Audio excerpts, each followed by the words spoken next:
Peace, family. How you all doing? My name is Keisha. I am the owner of Ascendant Astrology, and I am your astrology coach. Today, I'm going to be discussing Pluto and Aquarius, the original sins of slavery. So, I've been watching what's going on with the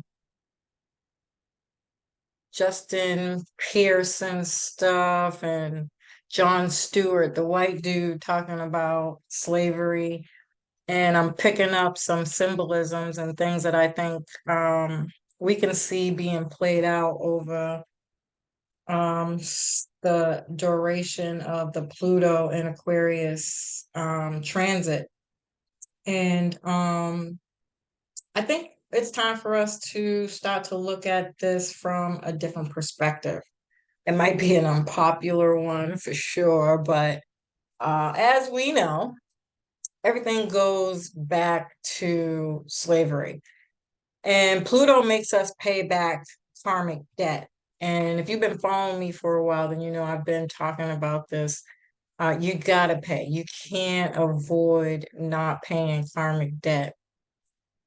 Now, I'm only having this conversation from the United States perspective. This obviously goes a lot deeper. And if this is not just what this is, my fear is that this is something else. It's a lot darker, and we'll just keep an eye on it to see. But for now, this is just what I've been seeing. So,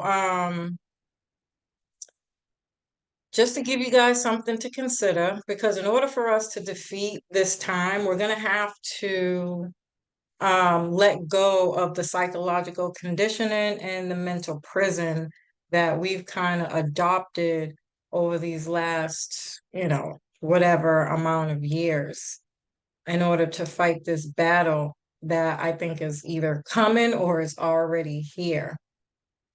And in order to really understand this, we have to look at the Pluto cycles. And so if we go back to when Pluto was in Aries, it really sets the tone for what we're experiencing right now, which was back in 1852 to 1815 to 1852.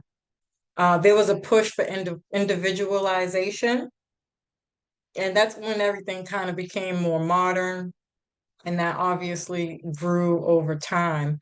But within that duration of time, we had the Civil War started in 1861 and ended in 1865 when the 13th Amendment was passed, stating that there's no more physical slavery of Black people in the United States of the Confederate South. And Confederate's going to be an important word here to pay attention to throughout this entire live. And so essentially, where we broke the chains, the last chains of slavery, where you are no longer in physical bondage. Slavery ended in three phases, but we only ever hear about one, which was the last one, which is the physical one with Abraham Lincoln. And so that's another problem that needs to be addressed, but different time for another time. We'll talk about that at another time. But a lot of people will argue the fact that Lincoln didn't have anything to do with slavery, that he did have a lot to do with slavery, or that he wasn't really for Black people like he says he was. But this is one of the things we're going to have to break free from when looking at these things. And if anybody's ever been to court or even tried reading the laws, you know their language is completely different from everyday language, right? And so because Lincoln knew what he was up against and that these people weren't just going to give up slavery, really was trying to avoid civil war. The language can seem, what's the word for it? Deceiving, unless you know the law, the language of the law, right? And that even goes deeper, which I've talked about before on this page, on this channel many times. But again, another time for that. And so people will like to argue the fact that he said, um, you know, if he could avoid um, slavery to save the unions, he would. But also, if he could free slaves and keep the union, he would do that as well. And nobody ever talks about that last part. We always just focus on the part that he said if he could avoid. And that's just again it's strategy. It's just strategy, and you have to really be able to read between the lines. You have to be able to look at the symbolism that, he got the penny and his back is always turned. So he was for the copper people, and his back is turned because they seen him as somebody who went against them or who wasn't really on their side. And that's just one simple thing that concludes that he really was for Black people. But we don't really always see that because over the years, with the movement to individualization, that's when they changed the education, changed a lot of laws in the amendment. Um, you know, I mean, they did so much to cover up that history so that they could start to put us in the mental prisons that we've adopted and accepted as truth. But we got to unlearn that. We've really got to get away from that and look deeper and challenge ourselves to do that Pluto deep research, deep soul searching to really understand the truth. And I think in order for a lot of us to even do that or to begin to accept that, we got to heal too. And so there's a lot of self work and development that needs to happen for the collective to come together the way we need to in order to win this fight. And so um, we also have to understand that the federal government and people in the Confederate States did not want to end slavery. So those are your two enemies right there, the state and federal government.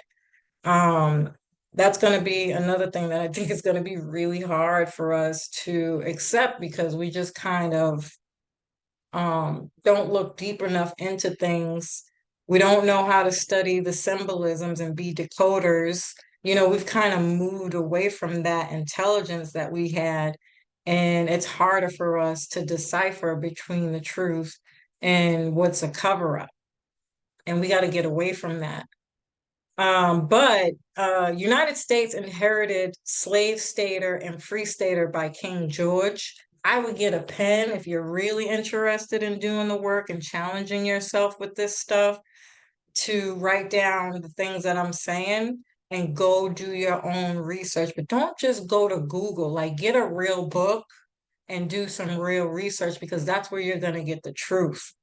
Google's just as bad as, what they tried to cover up.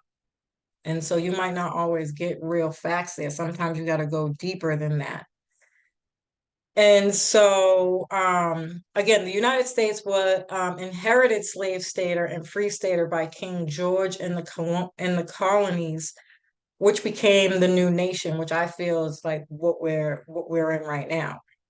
The old slave system was broken down in different times, and what has a lot to do with understanding military intelligence and strategy in order to cripple the slave power. And that's another thing we have absolutely we're not we're not understanding the art of war the way we should in order to understand the truth about our history here. And so the problem is the people in the colonies were against slavery. It wasn't never specifically United States. It's important to clear that up. And especially now with everything that's going on, this fight, I think, is going to grow a lot bigger.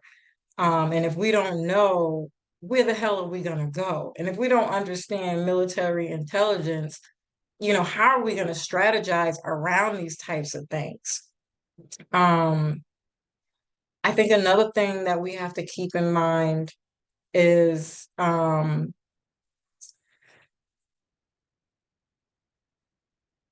where's my phone at?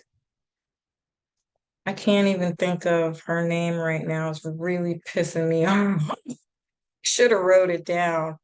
But I'll get to that in a minute. But anyways, so again, it was never really the United States that wanted slavery. It was people within the colonies that were against it. Or that wanted it rather, that wanted slavery. So the New Englander abolitionists had the idea that everyone should be free. This was before the Declaration of Independence, the United States Constitution, and the Revolutionary War. These founding fathers had a document that listed 12 grievances given to King George, stating we do not want anything to do with slavery. The intention of the United States of America has always been about freedom of slaves. The problem, again, is the states, specifically the South, wanted slavery and the North didn't. And we know all about that through the Underground Railroad, and they show all these symbolisms in these movies. Um, all this stuff, they hide it so well within the movies, the entertainment world, um, in so many different ways that we don't study enough to know about, which is why I personally think that we've gotten um, these people have gotten away with what they're doing so far, because if you know or understand anything about universal law, then you understand that as long as things aren't hidden, essentially that's being accepted as their repentance, if you will. And so all these movies and symbolisms and things that they're putting out there to play on our emotions is their way of saying we're really not doing what we're doing. But it's got to be up to us to wake up and go deeper and do the research to be able to decode, oh, that's my story, which is why we are always so drawn to a lot of these movies and things that come out, because they're telling our story, you know? And so we have to be able to break the chains from that as well.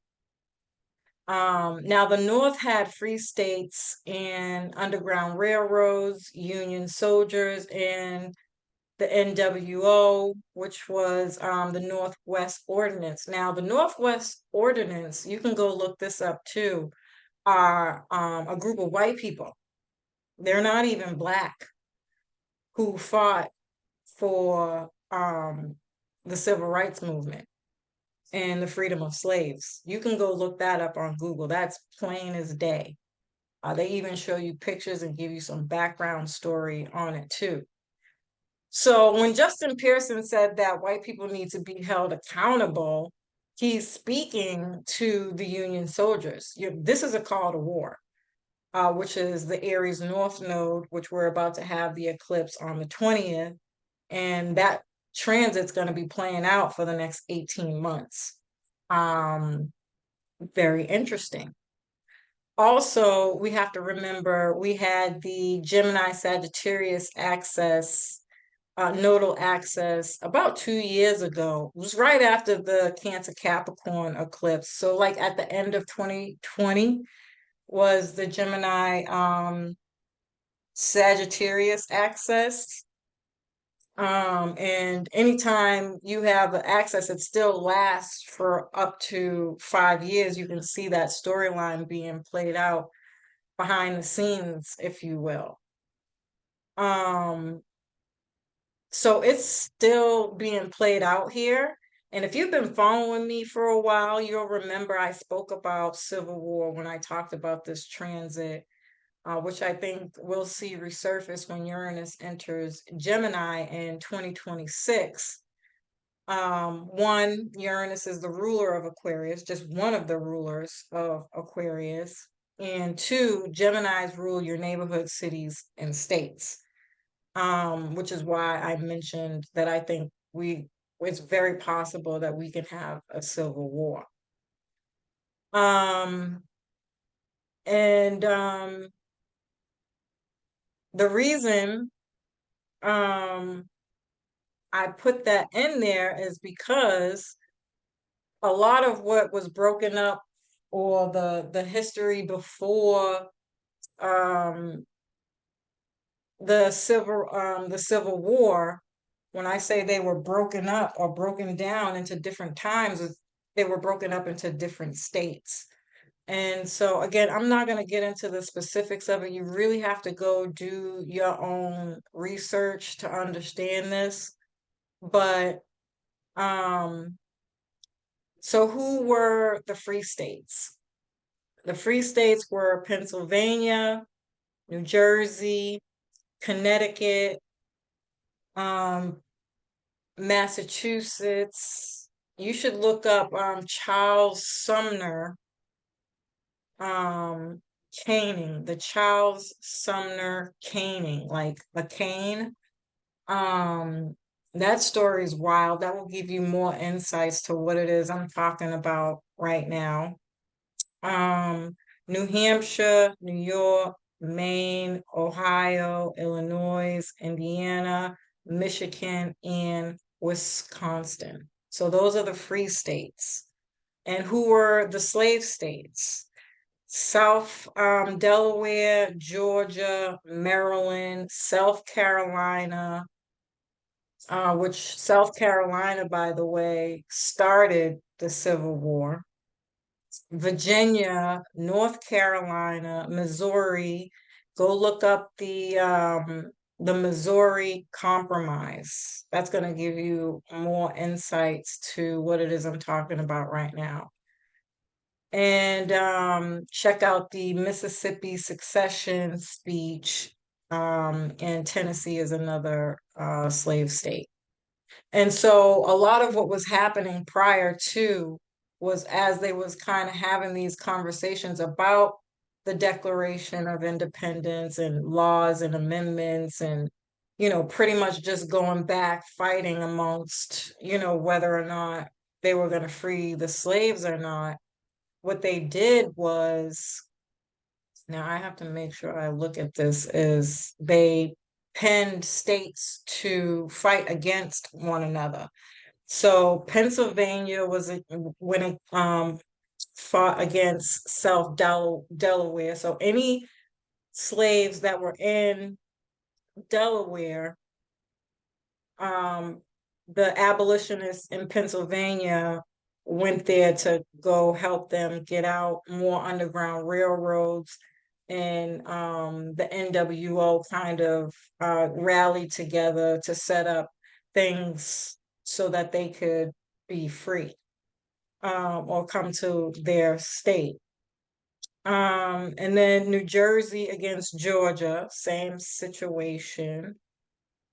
Maryland against Connecticut, same situation. Massachusetts against South Carolina. Now, those were the two main spots where a lot of this started, like created, the foundings of slavery and free thinkers, which I found very interesting that they were the two who went against each other.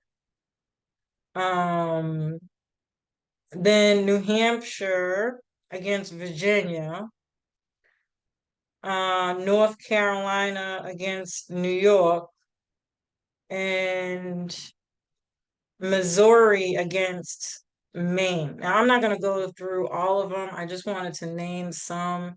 So if you really, really, really, really want to do your research, there you go. So now we have to look at the Pluto Sagittarius cycle. This cycle was between 1995 to 2008. Now, this is where we decided what path we were going to take, and we really have to assess what was happening at that time. Those choices that we made during that time determine what we're going to experience with Pluto and Aquarius, with the Pluto and Aquarius cycle. And we know, just in a nutshell, again, I'm not going to go into details. They decided to keep us in, they built this mental slavery. Instead of letting us free, they just came up with more laws, more amendments, more hiding stuff, more taking stuff away. We know this, right? And then look at what happened in 2008. We had the housing market crashed. If you want my honest opinion, what's happening now, I think was supposed to happen then. But in order for us to really get to the light, the truth, or really crack this thing open, we have to step into our power in order to strategize this takeover. And the only way we can do that is if the people, because Aquarius rules the people, start seeing the truth for what it is by healing, again, learning, and claiming your individuality. This is where we get the reward with Pluto and Aquarius. I do think no matter how this pans out and who goes where, who learns or who doesn't, you'll start to see the movement throughout this transit without a shadow of a doubt. I'm almost positive of it. We'll start to see the rewards of what we've already accomplished. At the beginning of this transit, um, we'll see the darkness and the light.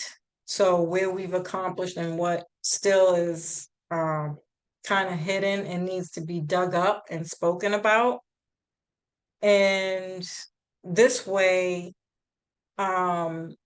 it's just basic. We're going to have to carry our light throughout this transit, because it's not. This is going to be a real rocky ride. I don't think it's going to be easy at all.